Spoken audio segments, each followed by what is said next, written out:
Yo les potes, bienvenue dans cette nouvelle vidéo. Que dire encore une fois sur ce match et sur cette remontada de Strasbourg subie encore une fois par le Paris Saint-Germain. Décidément, le Paris Saint-Germain est abonné au remontada. Tu mènes 3 buts à 1 et tu te fais revenir 3-3. C'est un scandale. Tu es champion de France avec l'équipe que tu as. Tu n'as pas le droit de prendre 3 buts. Alors certes, Strasbourg est une très belle équipe qui fait une saison exceptionnelle, qui pourrait finir dans les 5 premiers. Mais pour moi, voilà, malgré tout, c'est un scandale ce 3 buts partout. Pochettino pour moi est un tocard, est un nulard. Alors d'accord, on peut dire que les dirigeants ne le laissent pas travailler. Mais voilà, beaucoup de ces joueurs, 75% de l'effectif, ce sont des tocards. Je suis désolé de le dire, ce n'est pas normal. Et le seul joueur qui est au niveau, le Paris Saint-Germain, c'est quoi maintenant ? En 2022, le Paris Saint-Germain, c'est Kylian Mbappé qui te sort encore un doublé ce soir, qui te sort une masterclass. Que serait le Paris Saint-Germain sans Kylian Mbappé ? Il faut vraiment se poser la question. Je pense que s'il n'y avait pas Kylian Mbappé, le Paris Saint-Germain ne serait même pas en Ligue des Champions cette saison. Le Paris Saint-Germain, l'année dernière, n'aurait même pas été dans les 3 premiers.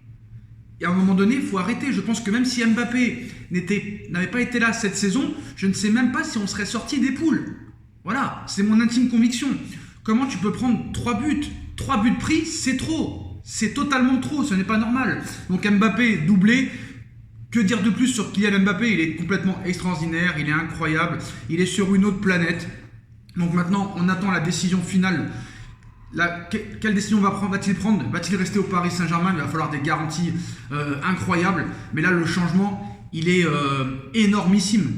Donc ne vous attendez pas à ce que le PSG fasse une énorme saison en Ligue des Champions de l'année prochaine. Parce que déjà, à l'heure où on parle, on nous dit Antonio Conte il veut venir, Zidane c'est toujours possible, mais à l'arrivée ça se bouscule pas comme des fous pour venir au Paris Saint-Germain. D'ailleurs le clan d'Antonio Conte a démenti les informations sorties comme quoi il s'était proposé au Paris Saint-Germain, qu'il voulait faire une révolution, qu'il voulait vraiment cadenasser les joueurs, les surveiller. Donc voilà.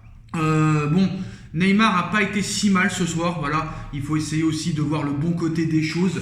On ne peut pas toujours être négatif. Par contre, Marco Verratti, il va falloir en parler à un moment donné. Ça fait 10 ans qu'il est là. Bon, il y a un moment donné, on nous a expliqué depuis plusieurs mois, maintenant même depuis plusieurs années, qu'en Ligue 1, le PSG toujours était confronté à un mur, que les équipes étaient regroupées derrière, à 11 derrière, qui faisaient que défendre et que c'était compliqué, très compliqué, de jouer offensif et de marquer des buts. Mais ce soir, on a vu une équipe de Strasbourg quand même très joueuse. Donc c'est quoi l'excuse ce soir encore une fois ? D'accord, ils sont en vacances, il n'y a pas de problème. Mais le seul joueur professionnel ce soir, c'est Kylian Mbappé. C'est le seul qui fait son boulot, c'est le seul qui fait son travail, c'est le seul qui est sérieux, c'est le seul qui ressemble à un joueur professionnel ce soir. Voilà. Donc moi, mes impressions, pourquoi encore ce soir on n'a pas vu les jeunes ? Pourquoi ? Je pose la question à Mauricio Pochettino. Tu es champion de France. Pourquoi ce soir, il n'y a pas de jeunes sur le terrain ? Franchement, je ne comprends pas. Je ne comprends pas. Honnêtement. Alors Gamero, ancien Parisien, ancien joueur de la capitale qui fait un très gros match ce soir. Et pour moi, Kevin Gamero est l'homme du match ce soir. Oui, il a joué au Paris Saint-Germain, maintenant il joue du côté de Strasbourg. Donc Marco Verratti a mis un but contre son camp. Je suis désolé, mais quand même depuis plusieurs années, on parle plus de Marco Verratti en négatif qu'en positif. Donc à un moment donné, il va falloir se poser la question quand même. Donc du côté du Paris Saint-Germain, moi franchement j'ai peur de Donnarumma qui est loin d'être dans la forme de sa vie, qui pour moi est quand même responsable sur le but de Gamero. Marquinhos pour moi est très en dessous de son niveau. Marquinhos, je ne le reconnais pas et ça commence à être très inquiétant. Je pense que là, c'est le traumatisme de trop pour Marquinhos. Va-t-il s'en relever ? On verra. Ramos n'a pas été mauvais pour sa 3e titularisation d'affilée. Alors comme par hasard, j'étais sûr que Sergio Ramos, Neymar, quand il n'y a plus d'enjeu, les mecs ne sont pas blessés. Comme par hasard. C'est toujours comme ça avec le Paris Saint-Germain. Kipembe aussi très très moyen. Il a été pris de vitesse plusieurs fois, surtout sur le but de Kevin Gamero. Là aussi, il va falloir se poser des questions sur Presnel Kipembe. Hakimi, qui est pas trop mal, qui fait une bonne fin de saison, Hakimi. Pour moi, il a fait quand même un match assez abouti, surtout offensivement. Danilo, très moyen, fidèle à lui-même. Bon, Verratti, il n'est pas décisif. Marco, c'est très compliqué. Voilà, la situation de Marco Verratti, bon, il fait un moyen bon match, on va dire, mais voilà, un but contre son camp, il n'est pas décisif. Juan Bernat a été catastrophique, je pense qu'il ne s'est jamais remis de sa blessure, et je pense que Juan Bernat, encore une erreur de Leonardo, de l'avoir prolongé, alors qu'il était en pleine rééducation, en pleine blessure. Tu lui as même pas doublé son salaire, tu lui as triplé son salaire, et Juan Bernat a été catastrophique. Messi a été Bon, très moyen, même voire pas très bon. Une rencontre assez mitigée, hein, beaucoup enfermé dans l'axe.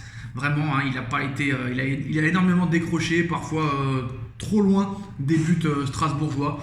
Donc il n'a rien fait d'extraordinaire, il n'a rien apporté ce soir. Bon bah Mbappé, c'est l'homme à tout faire, hein, nouvelle prestation XXL pour le tricolore ce soir, qui peut encore peut-être prétendre au Ballon d'Or, mais ça va être compliqué parce que Karim Benzema et Sadio Mané sont sur une stratosphère, ils sont sur la lune, ils marchent sur la lune.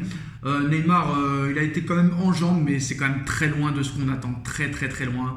Je comprends pas ces changements, le mec qui fait rentrer Di Maria à la 86e minute, aucun jeune sur le terrain, quel message tu envoies, quel avenir pour le Paris Saint-Germain, quel avenir pour ce Paris Saint-Germain.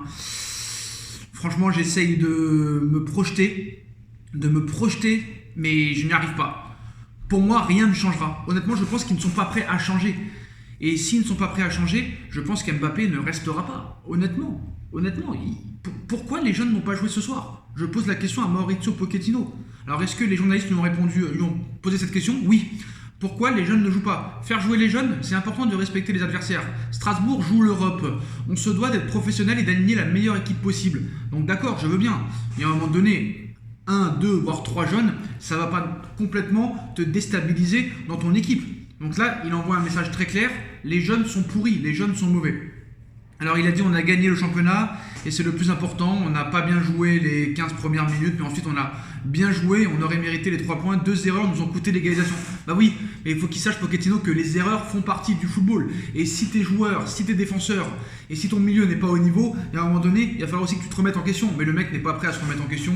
D'ailleurs, il nous annonce des choses incroyables, que Mbappé et lui vont rester. Moi honnêtement, si Pochettino reste au Paris Saint-Germain, je pense que je vais très mal le vivre. Honnêtement, je vais très très mal le vivre. Bon, les 3 meilleurs joueurs du PSG ce soir, pour essayer d'être un petit peu positif, c'est Kylian Mbappé, c'est Hakimi, et pour faire plaisir, peut-être Neymar. Mais voilà, sinon, de là à dire que c'est un super match de Neymar, il faut arrêter les bêtises. Non, c'est loin d'être un grand match. Il faut arrêter à un moment donné. Tu as pris 3 buts contre Strasbourg, le Racing Club de Strasbourg. Donc à un moment donné, il faut se poser des questions et je pense qu'il faut tout refonder. C'est-à-dire que le PSG, c'est un immeuble en ruine qu'il faut détruire à part 2 ou 3 éléments et qu'il faut tout reconstruire. Mais comme vous le savez, un immeuble, un hôtel, une tour, un monument ne se reconstruit pas en 2 mois. Donc je pense que là, le Paris Saint-Germain va devoir très clairement se poser la question. Moi, je pense que la stratégie ne changera pas, la politique, la gestion ne changera pas. Et je pense qu'on va être encore très déçus dans les prochains mois et la saison prochaine. Après, voilà, j'essaie d'être positif, mais je ne vois pas de signe positif. Et si Mbappé s'en va, je pense que ce sera le début de la fin. Voilà les postos, dites-moi en commentaire ce que vous en pensez. On like, on partage, on commente, on s'abonne. On se retrouve très vite pour une nouvelle vidéo. Tchuss.